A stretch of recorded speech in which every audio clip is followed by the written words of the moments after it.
Buonasera a tutti a questa presentazione qui a Treviso, Piazza dei Signori.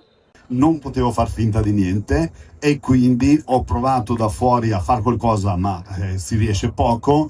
Purtroppo o per fortuna bisogna entrare dentro il sistema per provare almeno di cambiare o migliorare qualcosa. Quindi questo è il motivo per quale io ho scritto il libro, perché purtroppo o per fortuna la gente a me mi conosce come Yuri Dorian Gray, perché Yuri è il mio soprannome da calciatore, Dorian Gray si chiamano le mie palestre, e quindi essendo io un po' riservato, non essendo sui social e non volendo farmi vedere, diciamo, avevo pensato a questo nome da mascherato.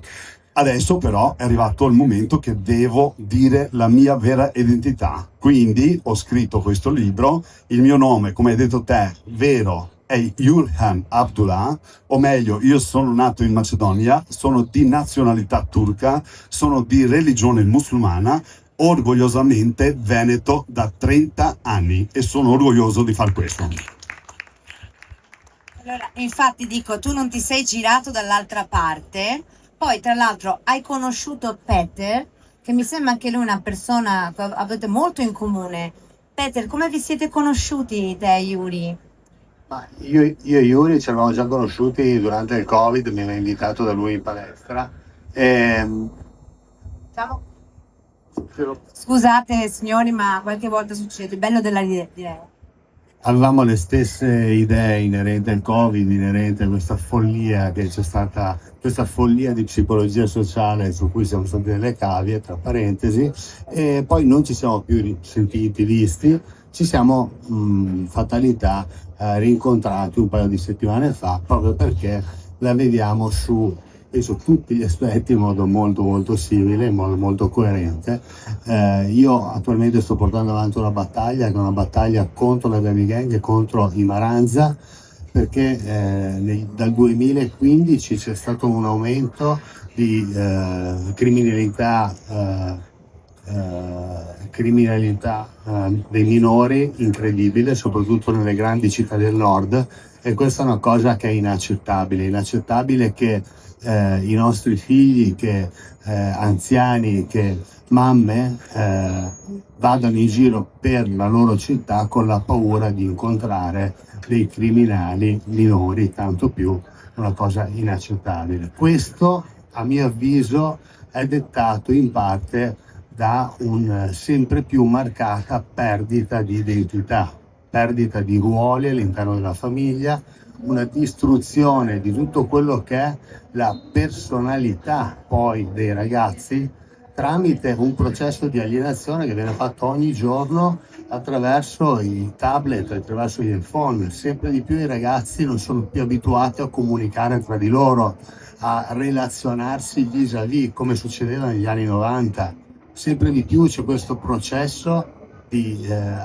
alienazione che è preoccupante, perché siamo tutti molto più soli. Ricordiamoci che le persone che sono sole, che non comunicano tra di loro, che non fanno gruppo, sono persone molto più plagiabili, molto più schiave. E tutto questo a me da psicologo preoccupa, perché è l'inizio della fine. Questo documentato da numerosi esperimenti scientifici che sono stati fatti, ovviamente su cavie, però di topi e piuttosto che altri animali, ma è l'inizio della fine. E questa cosa qui bisogna cambiarla partendo dal basso, con dei movimenti radicati tra i giovani e dalla politica, e quindi proponendo allo Stato una comunicazione nei confronti di questi ragazzi diversi, un'educazione, perché io dico, perché nasce il Maranza? Perché probabilmente non ha una famiglia che comunica con lui, al posto di comunicare con la mamma e il papà, che non ci sono più perché non ci sono più ruoli, la mamma non sa più fare la mamma, il papà non sa più fare il papà, c'è una crisi della femminilità, una crisi della mascolinità che è sempre più presente. Questi ragazzi più si affidano a dei finti modelli che non sono dei veri modelli, perché sono dei modelli orrendi, quelli che vengono proposti. Questi trapper che fanno i soldi non si sa come, tutti i soldi facili e tutto facile. Non è nulla di facile la vita. per ottenere qualcosa bisogna impegnarsi, bisogna farsi il culo, bisogna rialzarsi, perdere, rialzarsi, perdere, poi finalmente forse otterrai qualcosa. Non c'è più questa cultura. Quindi io dico, ripartiamo con l'organizzazione familiare, riprendiamoci i ruoli ed educhiamo i ragazzi per poter cambiare questa società. Grazie, un applauso. E comunque magari vi potremo trovare insieme voi due, magari nelle prossime lezioni. Capite? Stiamo già partendo a fare qualcosa insieme. Io dico sempre che l'unione fa la forza e questa è la dimostrazione. E volevo precisare una cosa, perché Pettar è visto così, perché poi tanta gente magari lo vede da bodybuilder, da fisico, da muscoli, ma come sappiamo tutti è anche tanta testa e quindi è anche un psicologo. E quindi tutto ciò che dice ha una logica. E serve la logica per far tutto, soprattutto anche per far politica. Certo. Siete d'accordo con me che questo salto generazionale, dove poi noi ci siamo, anche da genitori, parlo io da madre, ci siamo ritrovati questi, come dicevi, Maranza o questi nuovi adolescenti dopo il Covid è successo questo, cioè come se li avessero, come si dice, incubati nel quel famoso, ragazzi, come se li avessero, se li avessimo incubati nel 2020, che stavano nelle loro camerette a crescere. A un certo punto noi, nella nostra, tra virgolette, disperazione, perché so che qua in Italia eravate chiusi in casa, mentre io ero in America ero un po' più libera, però, e a un certo punto ci siamo, però, chiudilo quello lì, chiudilo. Esatto, usiamone uno.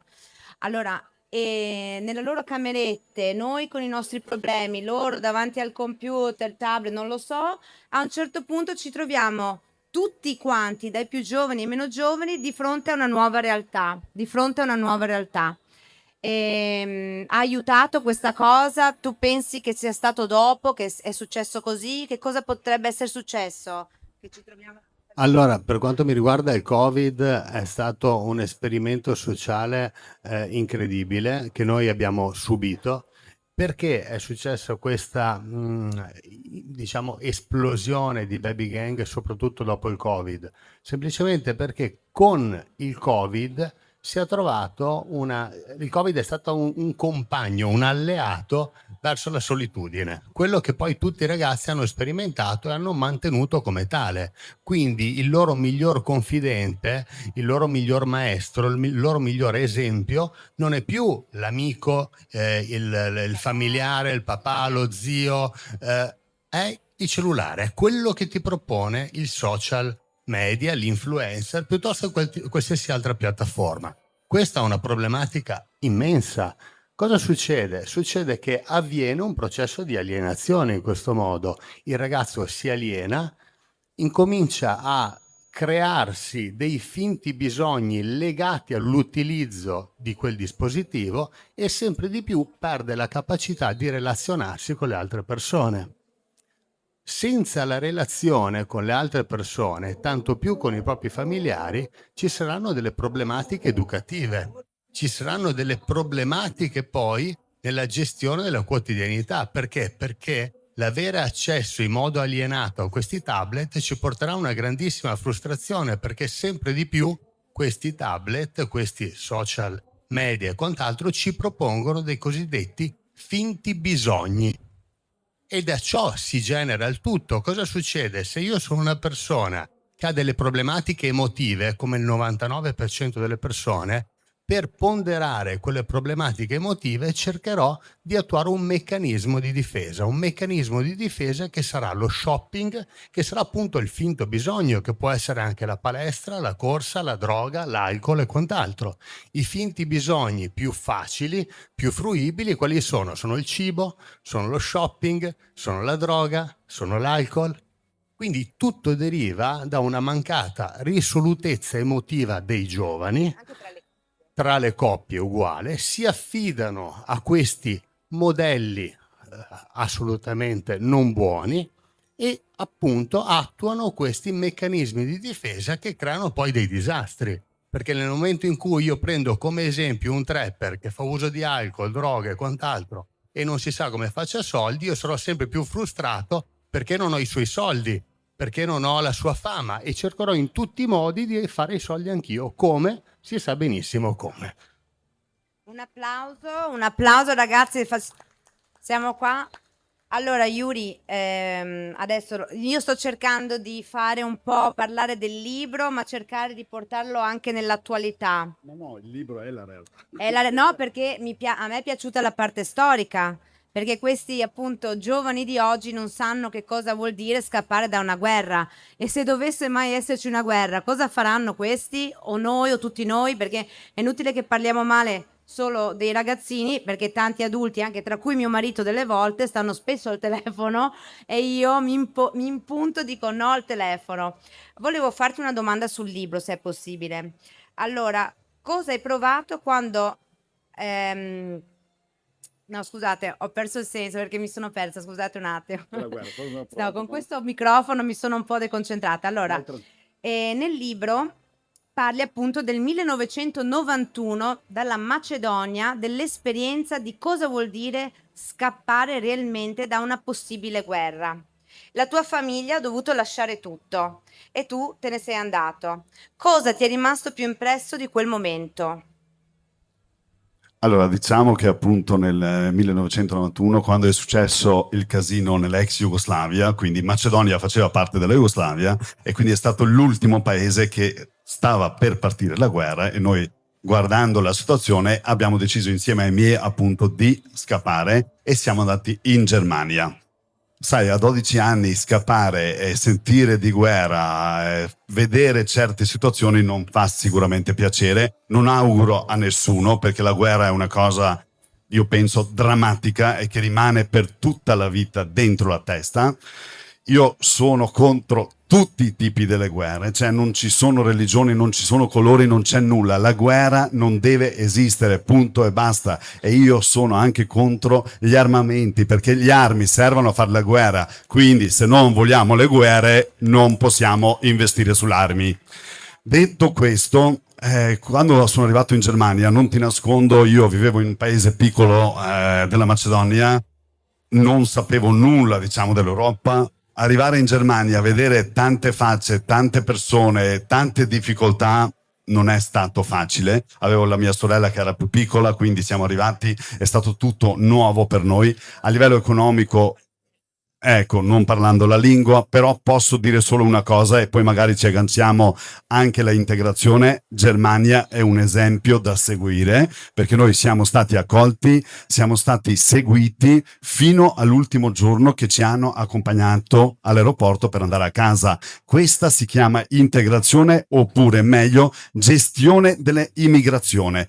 Chi doveva rimanere è rimasto. Una volta finita la guerra, siccome noi scappavamo dalla guerra, giustamente hanno detto bene, adesso ve ne tornate a casa, e noi siamo tornati a casa e comunque non ci lamenteremo mai della Germania, perché al posto di stare in una guerra siamo stati in una stanza di 12 metri in 4 persone, ma almeno c'era serenità e non c'era la guerra, e qualcosa al tavolo c'era sempre. Quindi questa è la cosa che conta. Io lancio un messaggio ai giovani di comunque cominciare, come diceva Petar, di guardare la vita reale. I social non servono a nulla, o meglio, vanno usati con testa, perché se li usi con testa tutto va bene, ma noi andiamo sempre oltre. Noi vediamo gli esempi che non sono da vedere, purtroppo. A tutti, a chi non piace la bella vita, ma la bella vita non è quella che vediamo sui social. La bella vita la dobbiamo vivere durante il giorno insieme alla famiglia, perché ricordiamoci sempre che ormai si sono persi i valori della famiglia, e questo è un problema grave che io vedo per il futuro. Appunto, subito dopo in quel capitolo, a parte che bisogna fare un bel applauso per il tuo papà, che è qua davanti con noi, che è stato un esempio per Yuri e ne parla tanto sul suo libro. E appunto nel tuo libro parli del bullismo, che l'hai vissuto tra l'altro non dai tedeschi più di tanto, ma dai tuoi stessi simili simili, nel senso stranieri che abitavano già in Germania e bullizzavano te, un po' la sorella. E qui appunto parliamo un po' di bullismo, così, visto che Peter è in missione spesso, no? Da quello che ho capito. Certo.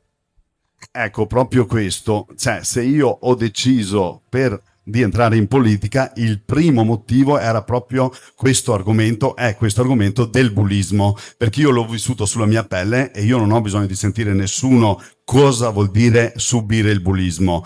Quando io sento lamentele, e ho scoperto veramente dopo la prima presentazione del libro che l'abbiamo fatto a Maser, io ho ricevuto un sacco di telefonate di ragazzi e mamme che subiscono questo bullismo, e questo non va bene. Dobbiamo fare qualcosa, dobbiamo intervenire, e non io e Petar, dobbiamo intervenire tutti, perché i bambini, i ragazzi sono impotenti, si chiudono, e anch'io purtroppo da giovane ho sbagliato, ho fatto dire a mia sorella di non parlare con nessuno, ma che risolvevo il problema io da solo. Il problema non si risolve da solo, ma si parla con chi di dovere per poter affrontarlo. Quel momento è stato veramente difficile, l'ho vissuto, e come hai detto te, ecco perché io dico non ci sono stranieri, non ci sono colori, non ci sono religioni. Io l'ho subito il bullismo da gente come me che arrivava dall'estero, quindi non ha importanza se era tedesco o se era straniero o quello che è. Bisogna vedere i fatti, quello che succede, non importa chi lo fa, e bisogna far pagare a quelli che fanno questo, non stranieri o non stranieri. Chi bullizza un bambino va penalizzato, va comunque preso e sistemato. Questo è il messaggio che deve arrivare. È inutile che parliamo stranieri o non stranieri. Dopo, per carità, la maggior parte sono stranieri, non c'è nessun problema. Noi stranieri prendiamo distanza da queste persone e siamo i primi noi a dover dimostrare che neanche noi siamo d'accordo con questi Maranza, con questi Bulletti, con tutti quelli che ci stanno dietro. Questi non sono solamente delinquenti. Tutta la gente per bene contro i delinquenti, questo lo penso io. E Peter, tu come lo sistemi il bullismo oggigiorno? Spiegami un po' del tuo programma, che mi piace il tuo programma. Faccio una parentesi riguardo a quello che ha detto Yuri. Allora, io sono italo-croato, sono nato in Croazia, poi quando avevo pochi anni, anch'io prima della guerra, per fortuna un po' prima, sono venuto in Italia, che mia mamma è italiana. Ecco, allora, riguardo il tema immigrazione, allora sì, tutto vero quello che ha detto Yuri, ma attenzione, io sono per l'amor proprio della patria, del proprio paese. Quindi ben vengano gli immigrati che ci possono dare qualcosa in più a livello lavorativo. Ben venga gli immigrati che sono degli immigrati regolari. Ma per quanto mi riguarda non è ben accetto un immigrato irregolare. Mi dispiace, perché quell'irregolarità lo porterà inevitabilmente all'illegalità. Qui abbiamo già molti problemi. Prima risolviamo i nostri problemi, poi risolveremo i problemi degli altri, semmai. Quindi, per quanto riguarda tutto questo perbenismo, a me non sta bene. Prima di invitare una persona a cena, io la invito se ho il frigo pieno, se no non invito nessuno a cena. Quindi... Io continuerei a applaudire, io continuerei a applaudire, mi piace. Quindi va tutto bene, fin quando non vado io a perderci però, perché altrimenti non mi va più bene, e questo non si chiama amor proprio. A me sembra che i politici in questi anni, molti anni, se ne stiano sbattendo altamente. Quindi per il cosiddetto politically correct si dai accettiamo tutti. No, non è così. Io vado spesso negli Stati Uniti ed effettivamente se io voglio lavorare negli Stati Uniti devo portare un qualcosa che un americano non riesce a portare quanto me. E per me questa non è una cosa stupida, perché io devo togliere il lavoro a un italiano per darlo a qualcun altro, scusate.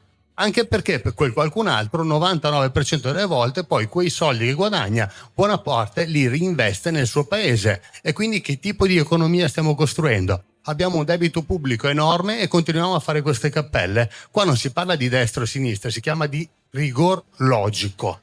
Si chiama logica, cioè non c'è nulla da dire.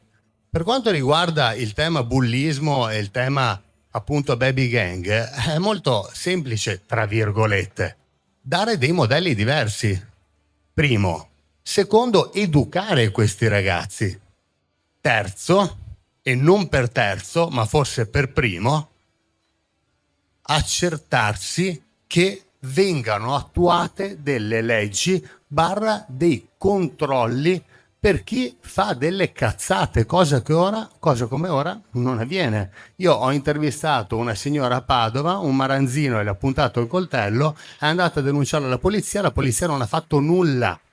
Non ha fatto nulla. Sono le leggi. Non ha fatto nulla. Questo non è accettabile. Perché se una cosa del genere venisse fatta nella Croazia, dove sono cresciuto io, veniva fuori 1, 2, 3 poliziotti, prendevano il ragazzino, lo riempivano di botte, lo portavano una notte dentro e dal giorno dopo cosa succedeva? Ci pensava 20 volte prima di puntare il coltello a qualcun altro, e sinceramente non sono così in disaccordo su questi metodi. Quindi io dico, prima cosa, si tutela la popolazione, si tutelano le nostre donne, si tutelano i nostri anziani, si tutelano le nostre famiglie. Seconda cosa, ci deve essere una rieducazione di questi ragazzi, e la rieducazione si attua con dei modelli. Quindi si prendono questi ragazzi e gli si obbliga ad attuare delle attività per cui poi applicheranno su di loro della disciplina.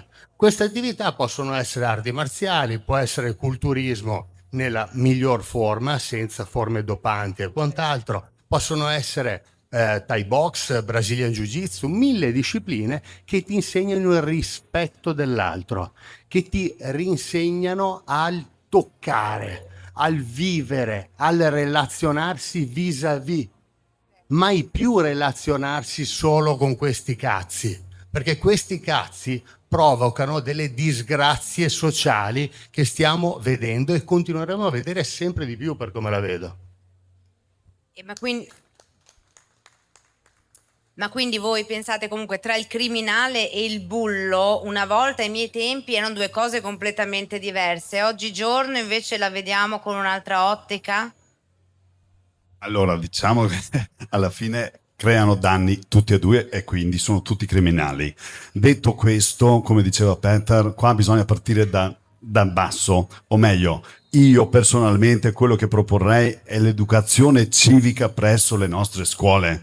Io farei un'ora tutti i giorni ad insegnare ai ragazzi come ci si deve comportare, qual è il rispetto verso il prossimo e quali sono i valori della famiglia e della vita. Dopodiché magari gli insegno come fare musica, piuttosto quali sono i temi storia, piuttosto geografia. L'educazione civica è stata tolta, tra l'altro, quindi io penso che sia la cosa fondamentale. Poi viene data anche la possibilità ai genitori di poter educare i propri figli. I genitori non fanno più figli, prima di tutto perché non possono starci dietro, secondo, quelli che ce li hanno corrono come manti per portarli da una scuola all'altra e non hanno tempo ad educarli, perché purtroppo se lavora solo uno in famiglia, che dovrebbe essere il padre di famiglia, la mamma che dovrebbe fare la mamma, se sta a casa non arrivano a fine mese, quindi uno cosa decide? Decide di andare a lavorare tutti e due e vengono abbandonati i figli. Quando i figli vengono abbandonati in un paese come Italia, che purtroppo dopo la legge non funziona, il risultato è questo: questi famosi Maranza, questi famosi baby gang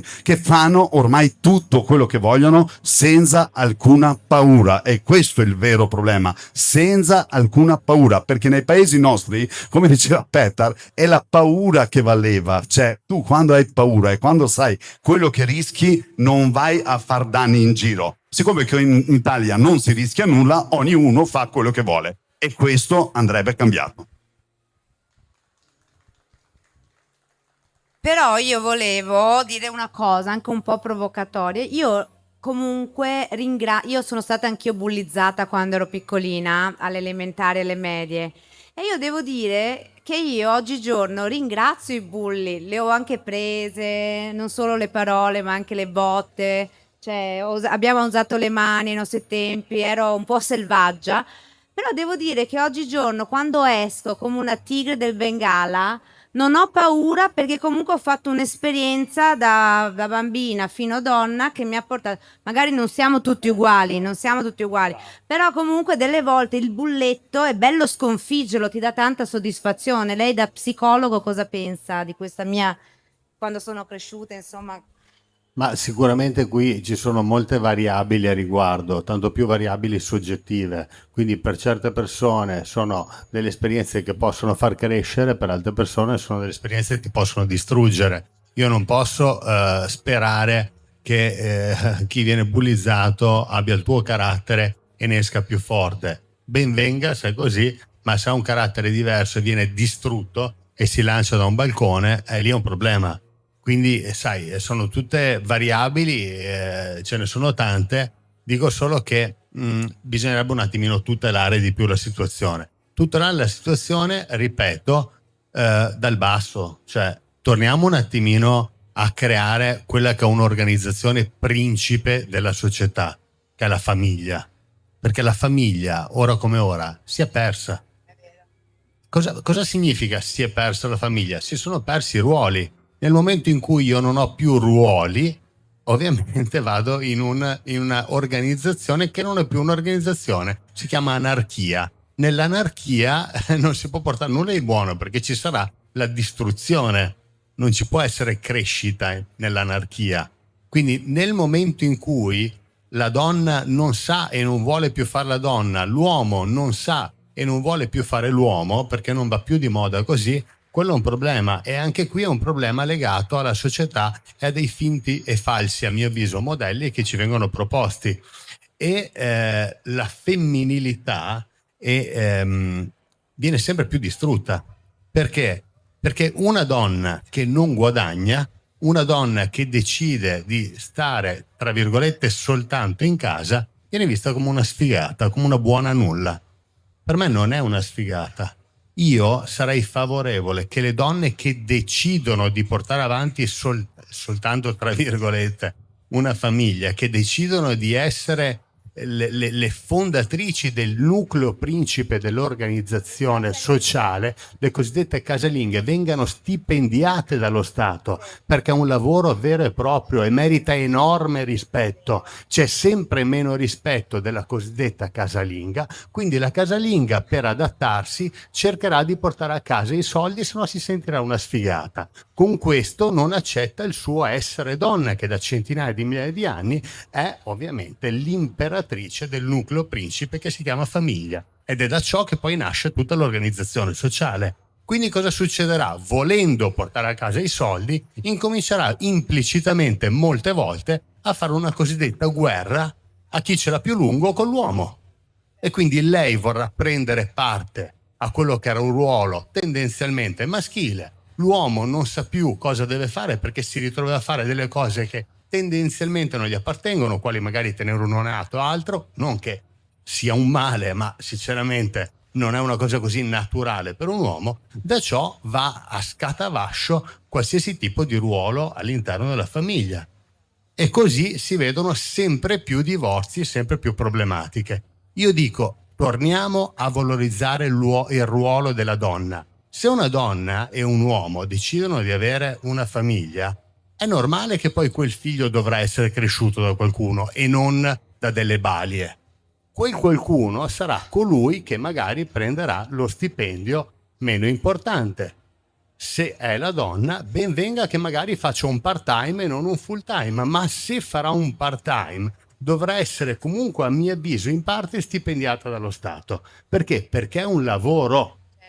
Crescere e tenere unita una famiglia è il lavoro, a mio avviso, più importante della società, perché senza questa organizzazione principe va tutto a puttane, come stiamo vedendo. Esatto, applaudo. Io sono d'accordo, io le consiglio di sposarlo quest'uomo, perché infatti veramente io sono d'accordo su ogni parola che ha detto. Ora, tornando da dove nasce, qual è stato l'episodio, proprio l'episodio che ti ha detto basta, ora scendo in campo? Qual è stato il momento? Allora, diciamo che il momento più che altro non è stato un episodio, ma sono stati tanti episodi nello stesso momento, e quando sono tanti vuol dire che bisogna fare qualcosa. Quindi questo ultimo periodo veramente, perché io, a differenza dei politici, avendo un ruolo nelle palestre dove sono a contatto con la gente, io ascolto le persone e non faccio finta di nulla, ma cerco di capire dove sta il problema. Quando capisci che è un problema che esiste, è un problema che ce l'hanno tutti, e allora lì dici, ma cavolo, io cosa sto a fare? Io devo fare qualcosa. Chi mi conosce sa che io non sto zitto, sa che io non mi piego, ma io faccio quello che penso di fare fino alla fine. Poi magari a volte ci riesco, a volte non ci riesco, ma almeno vado a sera a letto dove penso che ho già dato e ho già fatto quello che io dovevo fare. Quindi sentire le mamme che non vogliono e non possono uscire nei parchi a fare una passeggiata, sentire i bambini che hanno paura di andare a scuola o tornano piangendo da scuola, sentire i padri di famiglia che hanno paura di lasciare i figli andare a ballare perché non sanno come tornano. Ragazzi, cioè, nel 2025 questo non si può accettare, e questo è grazie a una politica, secondo me, sbagliata, perché i politici devono fare e non devono parlare. I politici vengono scelti dal popolo per essere difesi dai politici e per fare l'interesse del popolo. Se non lo fanno, devono far spazio a chi ha voglia di fare, perché stare lì solo per essere in un posto dove si guadagna bene e comunque si sta bene, ma senza fare l'interesse a chi ti ha messo lì, secondo me è una ingiustizia, e io davanti all'ingiustizia non ci sto. Quanto abbiamo ancora? Cosa pensi? A te invece cos'è stato il momento che hai detto ok, adesso basta, facciamo il podcast, andiamo? Quando è stato proprio quella scintilla che ti ha fatto andare? Ma è nato un po' per caso, a dire il vero. Io sono sempre stata una persona che dice ciò che pensa e non me ne frega nulla di dirlo davanti a 2 persone, di dirlo davanti a milioni di persone come ho fatto. Quindi in modo provocatorio ho detto quello che penso sulle donne e sugli uomini, ossia che a mio avviso c'è una cosiddetta prostituzione figurata in questa società. Siamo tutti puttane del cosiddetto dio denaro, puttane da certi ruoli che ci sono stati affibbiati a livello biologico, nostri naturali, e nel momento in cui io ho detto questo termine sono diventato virale. Questo termine è un termine inaccettabile per quello che è il politically correct, e l'ho detto apposta proprio perché a me non piace il politically correct, a me non piacciono i fiocchi, a me piace dire le cose come stanno. E quindi se devo dire che qualcosa non mi va bene, che la società sta andando a puttane appunto, e se devo dire che i ragazzi ora stanno prendendo delle strade non buone, dei modelli non buoni, c'è sempre più questo fenomeno di alienazione, depersonalizzazione, desessualizzazione, che a mio avviso saranno un grandissimo rischio per portare il genere umano a una mandria di caproni schiavi del sistema. Lo dirò a voce alta. Per dire questo ho scelto delle modalità linguistiche provocatorie che sapevo avrebbero scioccato le persone. Se non avessi scioccato non sarei diventato virale. Purtroppo l'essere umano funziona così. L'essere umano per generare cambiamento ha bisogno di un trauma, di scioccare, un po' come il muscolo, no? Se vuoi crescere muscolarmente devi romperlo, devi scioccarlo. Stessa cosa per comunicare con le grandi masse di persone, stessa cosa per comunicare molte volte anche solo con una persona, perché non si ha più nemmeno la voglia e il tempo di ascoltare. Quindi o si ascolta grazie a una parola chiave sconcertante o non si ascolterà. Quindi ecco, da ciò, con questo podcast, dicendo queste cose in modo nudo, crudo, brutale, senza nemmeno argomentandole troppo, sono diventato virale. Da lì poi ho cominciato a farmi conoscere nelle varie trasmissioni, in altri podcast, e ho cominciato ad argomentare a livello psicologico, sociale, a livello neuroscientifico, con studi alla mano, il perché ho detto certe cose, e se per tanti potevano essere cose campate in aria come discorsi da bar, in realtà non sono discorsi da bar, perché sono discorsi che hanno anni e anni e anni di studi scientifici. Quindi chi volesse dirmi che sto sparando cazzate, prenda uno studio scientifico più valido e attendibile, me lo porti e mi dica sono cazzate, perché i tuoi studi sono ormai uno scarto paradigmatico, altrimenti stiamo parlando da bar. Grazie, applauso, certo. Allora, giusto per collegarmi un po' a quello che ha detto Peter, cioè tu capisci dove siamo arrivati. Uno deve pensare alle strategie per arrivare, per scioccare la gente, per diventare virale, per lanciare dei messaggi reali.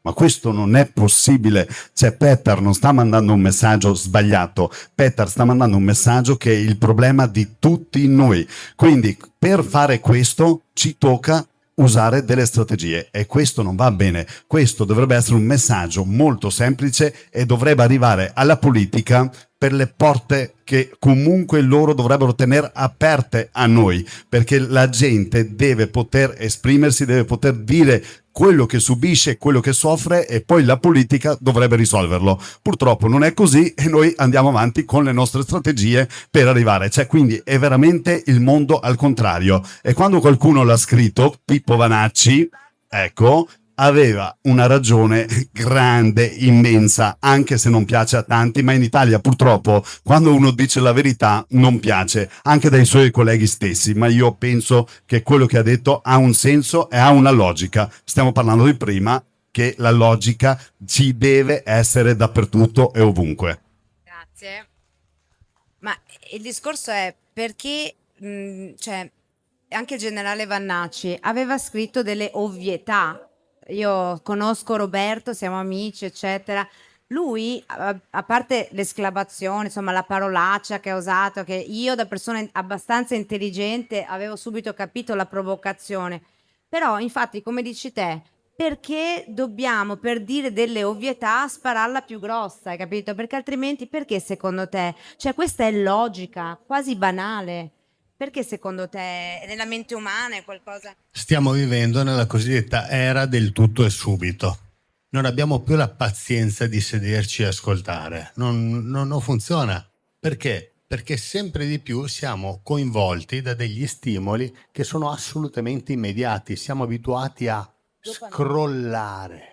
Io non sapevo neanche cosa volesse dire scrollare, perché non lo faccio. Io i social li utilizzo solo per l'ambito lavorativo comunicativo che utilizzo, ma io non scrollo niente perché per me è assurdo. Cioè, quindi sento tanti ragazzi giovani, ma addirittura anziani, che quando non hanno nulla da fare aprono TikTok e scrollano, quindi guardano i primi 3-4 secondi di ogni video e vanno avanti. C'è gente che addirittura si addormenta così, no?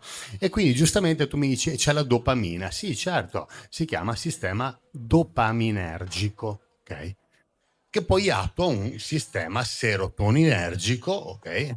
Per andare in osmosi neurale, e questo ti provoca rilassatezza e tanti infatti utilizzano questo sistema per addormentarsi. Però c'è un problema. Nel momento in cui tu emozionalmente sei risorto, non hai bisogno di questo sistema fittizio dopaminergico, perché non ti crea nessuna dopamina a scrollare nulla. Quindi la problematica viene sempre dalla stessa identica cosa, da una mancanza di controllo emotivo delle persone. Se tu sei una persona che non controlla le proprie emozioni, cercherai dei meccanismi di difesa per compensare questo non controllo. Tra questi meccanismi di difesa troverai lo scrollare. Perché? Perché attuando questo sistema dopaminergico, si chiama circuito limbico, andrai a sopperire quella problematica emotiva che tu non sei allenato a fare da solo. Quindi, per semplificare il discorso, direi, invece della cosiddetta educazione civica, facciamo una cosa più utile. Attuiamo semmai nelle scuole dei sistemi che insegnano, dei veri e propri allenamenti che insegnino ai ragazzi, ai giovani, ai bambini, ma anche agli adulti, attenzione, perché pochissime persone al mondo sanno controllare le proprie emozioni, degli allenamenti emotivi, degli allenamenti che ti insegnino piano piano a controllare le tue emozioni, ma a controllare le tue emozioni senza meccanismi di difesa, solo, tra virgolette, con la tua forza. Un allenamento con te stesso che ti aiuti a migliorare e a gestire ogni emozione. In questo modo non sarai più schiavo di nulla. Non sarei schiavo del tablet, non sarei schiavo dello scrollare, non sarei schiavo dell'alcol, del fumo o del finto modello dello scemo trapper di sto cazzo. Questo questa è la cosa a mio avviso più utile, insegnare a tutte le persone un cosiddetto controllo emotivo, e vi posso assicurare che forse l'1 per 1000 della popolazione ne è lontanamente capace. Allora, se domani dovessimo votarti, cosa ci prometti che anche tu quando arrivi là non cambi? Come non faccio nomi perché ne conosco tanti di amici che ho io anche aiutato, sono arrivati e poi sono spariti. E qual è la tua promessa per i tuoi elettori, futuri elettori? Allora, intanto comunque io sto appunto entrando in politica per la sicurezza, quindi questo è un argomento che io affronterò, che cercherò di portare avanti fino alla fine. Non voglio promettere nulla proprio perché chi ha promesso purtroppo alla fine non è stato nulla fatto di tutto ciò che è stato promesso. Io unica cosa però che prometto è che se io entro 2 anni che sono dentro il sistema e vedo che si fa fatica, perché purtroppo mi viene a pensare a questo punto che quando entri dentro non è più possibile fare nulla, allora per la mia coerenza io farò un passo indietro e dirò che lì dentro purtroppo è un sistema marcio che non si può né cambiare né migliorare, ma io per avere la faccia pulita faccio un passo indietro, perché io non lo faccio né per i soldi né per la carega, come si dice qua in Veneto. Quindi io da imprenditore mi sono comunque impegnato a fare questo, e non è facile perché il tempo non basta mai per fare l'imprenditore, ma se lo faccio appunto per il popolo. Però con le promesse andiamo piano, perché purtroppo, ripeto, le promesse poi vanno a svanire e questo a me non piace. Io sono una persona che faccio, e chi mi conosce in passato, io ho fatto, non ho parlato e non ho promesso, ma ho fatto e voglio continuare a fare. Se riuscirò, se no faccio un passo indietro. Come quando ti avevano detto, come quando i nazisti del Covid ti avevano detto chiudi la palestra e nessuno fa più niente. Tu hai risposto bene, infatti anche tu ne avrai sofferto anche tu, no? Perché no, avete fatto quello che... Da chi parto? Chiediamo a Peter un attimo, come l'hai presa quando ti hanno detto basta, non vai più in palestra?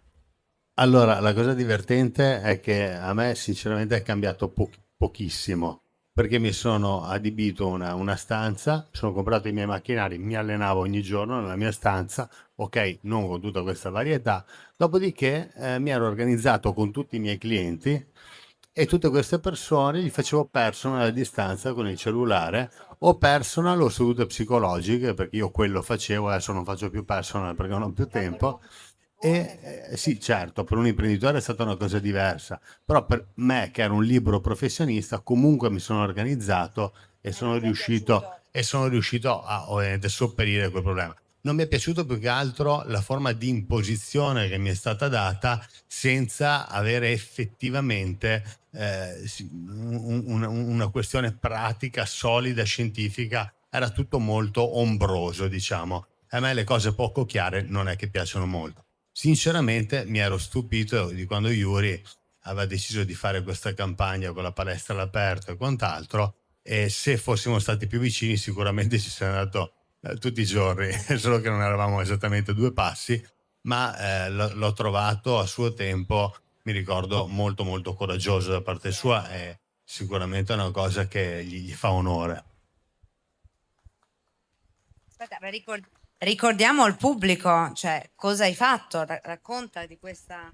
Ma io non ho fatto nulla di strano, anche se è sembrato strano, nel senso, durante il Covid, per carità, era un Covid, era una cosa nuova, era tutto quello che ci stava dietro, e io sono il primo per far rispettare le regole, come faccio rispettare le regole anche all'interno delle mie palestre. Quindi guai chi non rispetta un regolamento, però ogni regolamento deve avere un senso. Se tu ci fai chiudere, se tu ci dici da domani voi non dovete lavorare, non dovete aprire, tu devi sapere che noi abbiamo delle spese. Perfetto, allora subito non si poteva, però ci hai fatto far chiudere, non ci hai aiutato tu Stato, dopodiché ci fai riaprire perché va bene così, perché in Italia funziona così, però ci imponi di fare delle cose, quindi investimenti, quindi tu durante il Covid non lavori ma devi investire per lo Stato, fai anche quello. E poi mi arriva la telefonata, guarda che Yuri, io ero in Germania, da lunedì dobbiamo chiudere di nuovo. Ma come ho detto di nuovo? Abbiamo fatto tutto e adesso senza neanche provare se poteva funzionare quello che ci hanno imposto loro, ci hanno fatto chiudere. A quel punto ho detto, no,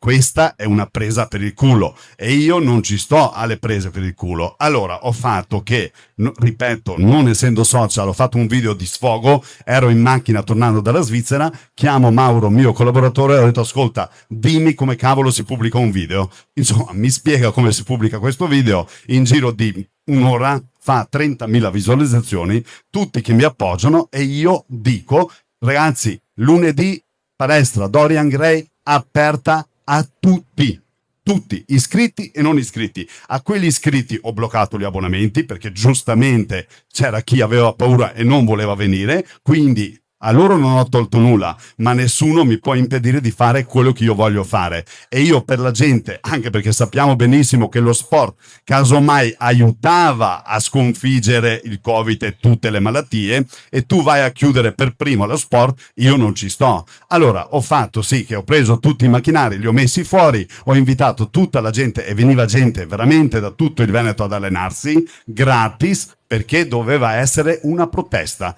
Quella protesta non ha ottenuto tanto a livello politico, perché alla fine loro sono andati avanti per la loro strada, ma ha ottenuto tanto a livello personale, perché alla fine io ho avuto ragione. E questa è la soddisfazione di un uomo quando decide di fare qualcosa contro un sistema. Quindi io ho fatto questo per la gente, ho fatto questo per lo sport e poi alla fine mi è stato anche riconosciuto dalla gente, non dai politici, ma questo non mi interessa. Hai dato coraggio a tutti, hai dato coraggio a tutti. Che ne dici adesso? Vuoi che parliamo? Dimmi tu, perché mi avevi detto che avevamo un'oretta e mezza. No, siamo ormai, abbiamo altri 10 minuti, facciamo 2 parole. Altri 10 minuti. Allora, come la vediamo, Mr. Petter, per il futuro? Come vediamo questa organizzazione? Andiamo, cioè, parteciperai con Yuri? Farai qualcosa anche tu? Ti metterai in politica? Continuerai? Quali sono i tuoi progetti futuri? Allora, vabbè, io di progetti ne ho tanti. In quest'ambito sicuramente aiuterò Yuri a livello politico, perché fatalità, spesse volte mi succede che quando penso una cosa molto intensamente, poi quella cosa lì chissà come mai si realizza. Così è successo in tutta la mia vita.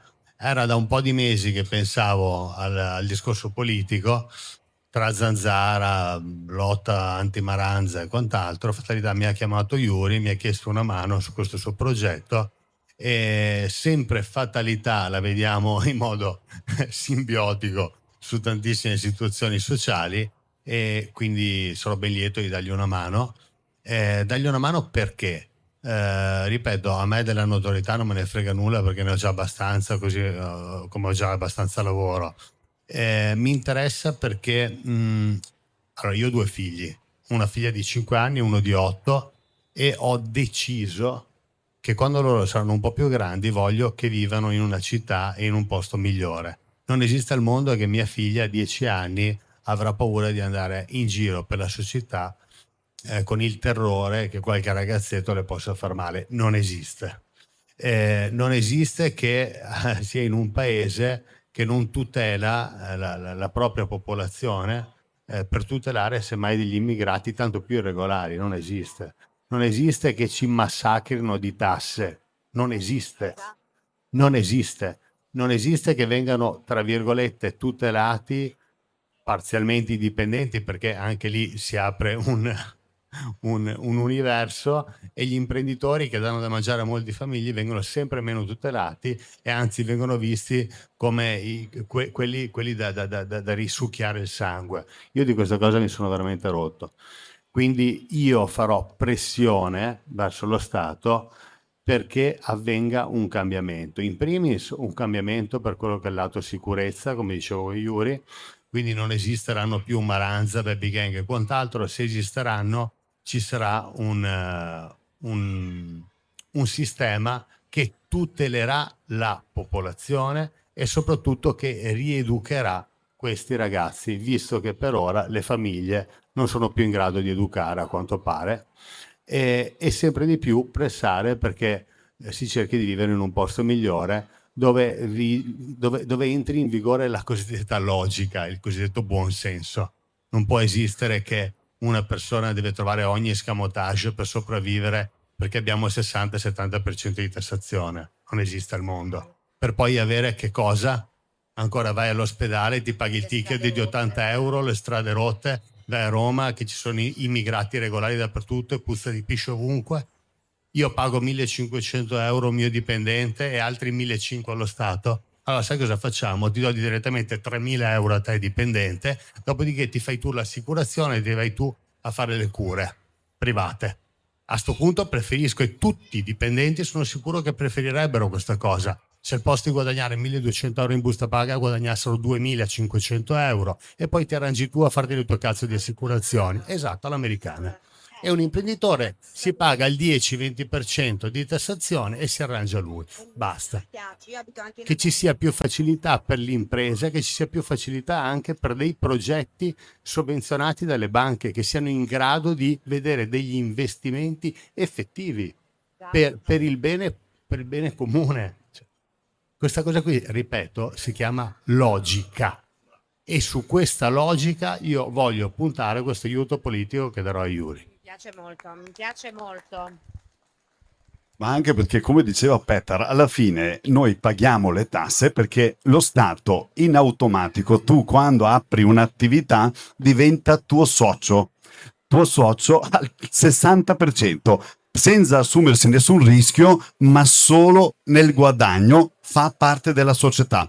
Questo non va bene, anche perché se io pago tutte quelle tasse che devo pagare, almeno dopo devo avere i servizi, ma alla fine neanche i servizi ce li abbiamo, quindi anche questa è un'altra presa per il culo, perché sappiamo benissimo quanti anziani, ma tutti noi, ma soprattutto gli anziani perché sono quelli più deboli, devono aspettare per una visita 2 anni, al posto di aspettare vanno a pagarla privatamente e quindi io dico dove sono tutti questi servizi? Allora è una presa per il culo da questo sistema, ma solo perché purtroppo io do la colpa a noi siamo un po' dormienti e quindi basta con il buonismo, ma tiriamo fuori i contributi e cerchiamo di farci rispettare, perché altrimenti qua va a finire male. Perché, ripeto, non è più accettabile anche quello che succede ultimamente, che tu a casa tua nel soggiorno sul divano non puoi stare a guardarti un film con i propri figli perché non sai mai da quale porta può entrare un ospite sgradito dove tu gli devi offrire per lo Stato un caffè e le devi mettere anche il tappeto rosso per entrare e poi accompagnarlo a casa. Questo non va bene. Io non posso accettare che un ladro quando viene a casa mia che devo misurare la forza per cui devo difendermi perché se li faccio male mi va a denunciare. È tutto un mondo al contrario. Mi dispiace, ma Vanacci ha sempre più ragione. È un po' tutto da rifare. Però io, che sono un po', diciamo, delle volte ho queste sensazioni di essere presa in giro, no? Quando dico, lo Stato non è che strumentalizza anche questa storia dei Maranza, che ci sono veramente, però non è che li strumentalizza perché sappiamo che il popolo vuole sempre un nemico. Quando ero giovane io, adolescente, mi dicevano, c'erano gli albanesi ad esempio, no? Poi ogni volta, ogni anno, ogni tot anni arriva un nuovo nemico. Secondo me è anche delle volte una distrazione di massa, una distrazione per non farci rendere conto dei problemi che ci sono sotto i nostri occhi, perché trovano un nemico, il primo cretinetto di strada.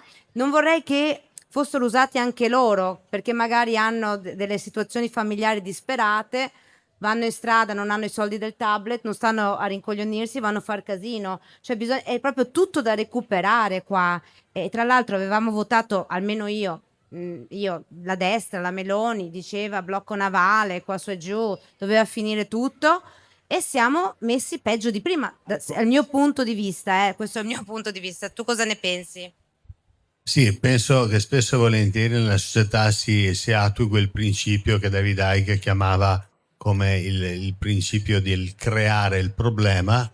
Nel momento in cui tu crei il problema, crei una reazione della popolazione e a quella reazione, che in realtà è stata studiata a posteriori, tu gli dai subito fruibile poi una soluzione che già era quello che volevi fare, ma sarebbe stata di per sé inaccettabile. Spesse volte succedono questi meccanismi, certo. A mio avviso, ripeto, non è il problema, tra virgolette, del Maranza in sé. Il problema è perché il Maranza arriva ad essere tale. Io dico perché i ragazzi arrivano a questo stato. Probabilmente è perché si è sempre di più legati ad un sistema che non è più un sistema, è un sistema alienato. C'è sempre meno comunicazione ed è da lì che bisogna partire.